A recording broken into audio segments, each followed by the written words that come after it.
स्वागत है दोस्तों आपका हमारे YouTube चैनल ओनली स्टडी ज्ञान में। आज हम देखने वाले हैं 12th क्लास इकोनॉमिक्स का छठा चैप्टर प्रतिस्पर्धा रहित बाजार, जिसे कि नॉन कॉम्पिटिटिव मार्केट कहा जाता है। तो इसमें हम देखते हैं एकाधिकार क्या है। तो एकाधिकार बाजार का वह स्वरूप है जिसमें किसी वस्तु का केवल एक ही विक्रेता होता है, यानी कि कोई भी वस्तु जो बेचा जा रहा है बाजार में उसका एक ही विक्रेता है, बेचने वाला, तथा उस वस्तु का कोई निकटतम स्थानापन्न नहीं होता है। कोई भी उस वस्तु का के जगह पर उपयोग किया जाने वाला दूसरा पदार्थ नहीं होता है। जैसे भारतीय रेलवे पर भारत सरकार का एकाधिकार है। अगला टॉपिक है एकाधिकार की विशेषताएं, यानी कि एकाधिकार की क्या क्या विशेषताएं होती हैं। तो पहला है एक विक्रेता और क्रेताओं की अधिक संख्या होती है, यानी कि एकाधिकार बाजार में एक विक्रेता होता है बेचने वाला, तथा खरीदने वाले क्रेता बहुत सारे होते हैं।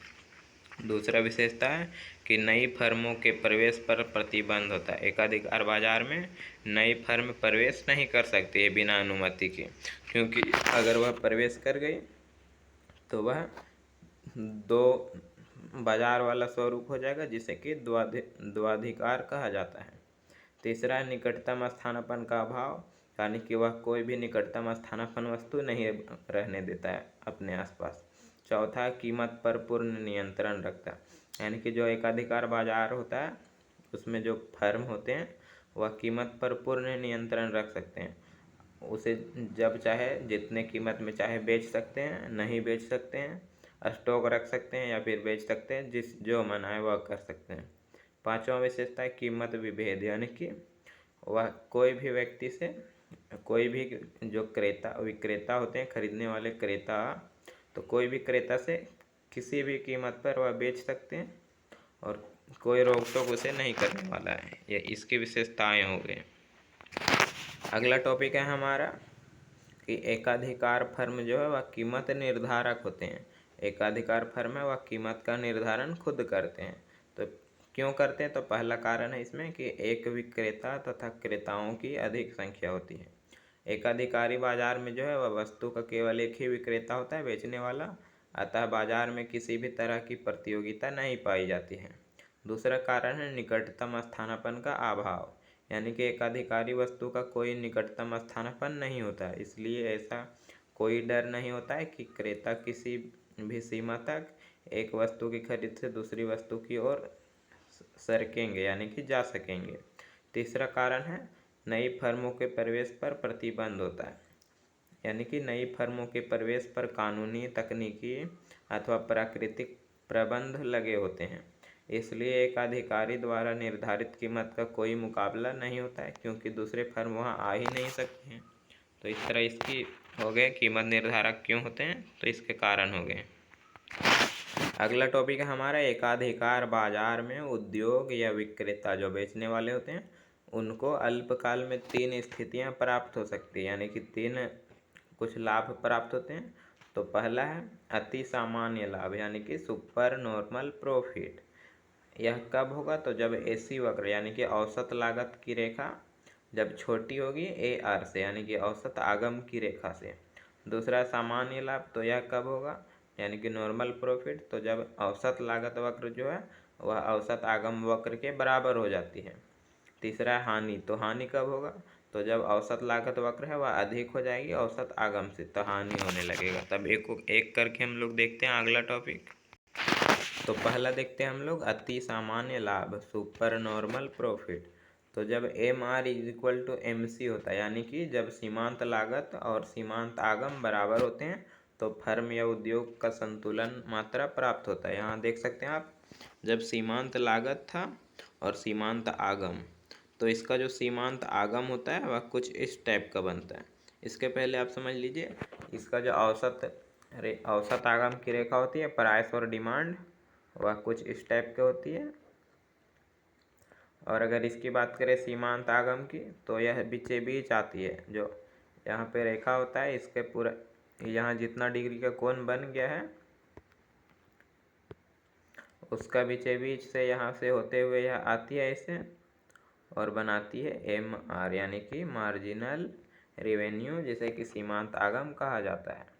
तो इस पूर्ण प्रतियोगिता में क्या था? तो उसमें A R is equal to P था इज इक्वल टू MR था इज इक्वल टू D था, लेकिन इसमें AR is equal to P is equal to D है, लेकिन MR नहीं है इसमें। इसमें जो AR इज इक्वल टू नहीं है MR, जो दोनों बराबर नहीं है, तो यह अंतर इसमें पाया जाता है। तो इसमें पहला हम लोग का पॉइंट था कि सीमांत आगम और सीमांत लागत बराबर होते हैं, तो यह सीमांत लागत की रेखा हो गया और यह फिर सीमांत आगम का रेखा हो गया। तो यह किस बिंदु पर बराबर हुए हैं, तो आप देख सकते हैं यहाँ पे बराबर हुए हैं, यहाँ पे बराबर हो गए हैं।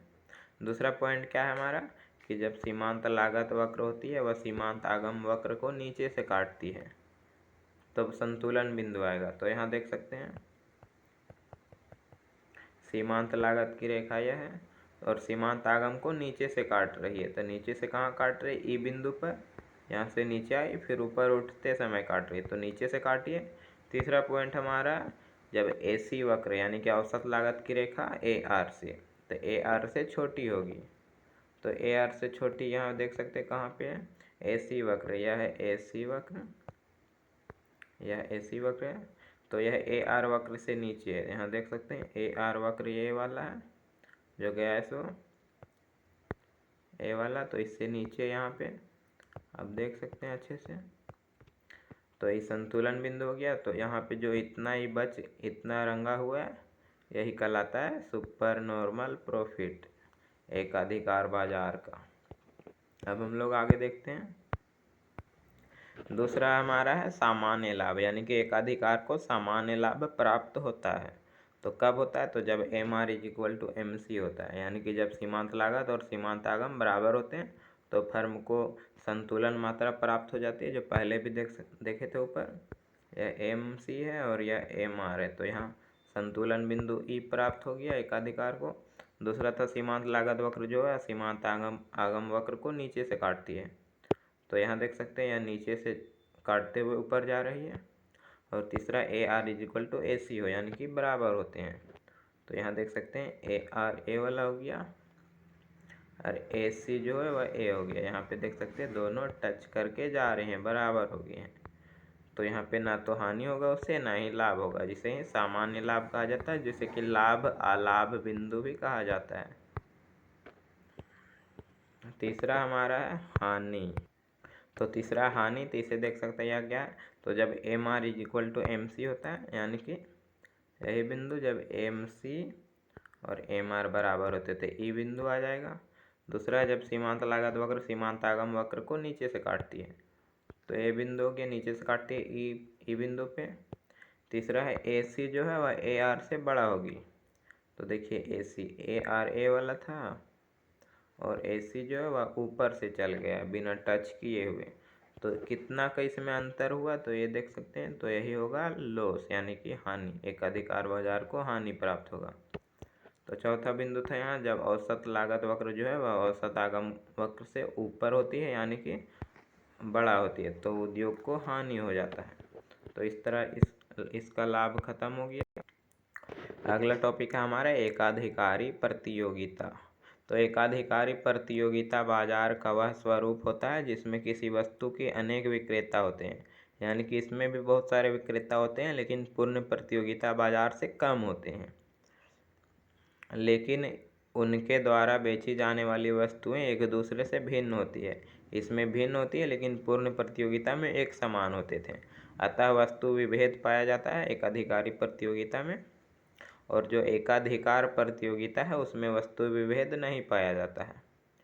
इसमें एकाधिकारी प्रतियोगिता में देखें हम लोग, तो जैसे फर्में जो है वह टूथपेस्ट, कोलगेट, पेप्सोडेंट, पतंजलि आदि के नाम से बेचती हैं, तो यह वस्तु विभेद पाया जाता है। अब देखें हम लोग एकाधिकारी प्रतियोगिता की विशेषताएं। तो पहला है कि क्रेता तथा विक्रेताओं की अधिक संख्या होती है लेकिन पूर्ण प्रतियोगिता से कम होता है। दूसरा वस्तु विभेद पाया जाता है। तीसरा बिक्री लागतें इसमें जोड़ी जाती है। चौथा है नीचे की ओर ढलान वाला मांग वक्र होता है, कुछ इस टाइप का मांग वक्र होता है ढलवा। 5वां, गैर कीमत प्रतियोगिता पाई जाती है इसमें, और इसमें स्वतंत्र प्रवेश नहीं हो सकते हैं, यानी कि ना ही प्रवेश होगा ना ही बाहर जा सकता है। अगला पूर्ण गतिशील का अभाव होता है, यानी कि पूर्ण गतिशीलता नहीं पाई जाती है। जो पूर्ण प्रतियोगिता था उसमें पूर्ण गतिशीलता पाई जाती थी, जो कि इस टाइप का होता था। P = AR = MR = D होता था, वह था पूर्ण गतिशील, जो कि एक अक्ष के समांतर होता था। अगला है पूर्ण ज्ञान का अभाव होता है। इसमें जो है वह फर्म को या फिर क्रेता विक्रेता जो होते हैं उन्हें पूर्ण ज्ञान नहीं होता है। अब हम लोग आगे देखते हैं। फिर अगला टॉपिक है हमारा अल्पाधिकार, जिसे ओलिगोपोली कहा जाता है। तो अल्पाधिकार बाजार का वह स्वरूप है जिसमें बड़ी फर्मों की छोटी संख्या और बड़ी संख्या में क्रेता होते हैं, यानी कि फर्मों बड़ी होती है लेकिन उसकी छोटी संख्या पाई जाती है, और जो क्रेता होते हैं वह बहुत ज़्यादा संख्या में होते हैं। एक फर्म की कीमत तथा उत्पादन संबंधी जो निर्णय होते हैं वह बाजार के विरोधी फर्मों की कीमत तथा उत्पादन संबंधी निर्णयों पर काफ़ी प्रभाव डालते हैं, यानी कि इसमें जो है वह एक दूसरे की कंपटीशन किया जाता है। इसलिए प्रतियोगी फर्मों के बीच अंतर्निर्भरता की उच्च मात्रा पाई जाती है। अगर इसी विशेषता की बात करें तो पहला है बड़ी फर्मों की छोटी संख्या होती है, दूसरा अंतर्निर्भरता की ऊंची मात्रा पाई जाती है, तीसरा फार्म में मांग वक्र के निर्धारण में कठिनाइयाँ होती हैं, चौथा व्यापार गुटों का निर्माण करते हैं, पाँचवा प्रवेश में बाधाएं होती हैं, यानी कि इस बाज़ार में प्रवेश सभी नहीं कर सकते हैं, छठा है गैर कीमत प्रतियोगिता पाई जाती है इसमें। अब हम लोग देखते हैं अगला टॉपिक। अगला टॉपिक है हमारा संप्राप्ति लागत और लाभ, यानी कि इसके द्वारा अगर लाभ हमें ज्ञात करना है इसके द्वारा, यानी कि जो यहाँ पे TC दिया गया है इसे समझ लीजिए अच्छा से, यह वाई अक्ष हो गया, यह एक्स अक्ष। इसमें जो हमारा TC जो कुछ इस टाइप का बनता था, यहाँ पे देख सकते हैं आप, यह TFC होता था। थर्ड चैप्टर में आप देखे होंगे TFC बनता था, और यहाँ से 0 से स्टार्ट होकर इस तरह TVC जाता था, और जब इन दोनों को जोड़ा जाता था तो यहाँ से स्टार्ट होकर इस टाइप का TC जाता था। तो यहाँ इसी को रखा गया, TC यहाँ पे दिया गया है,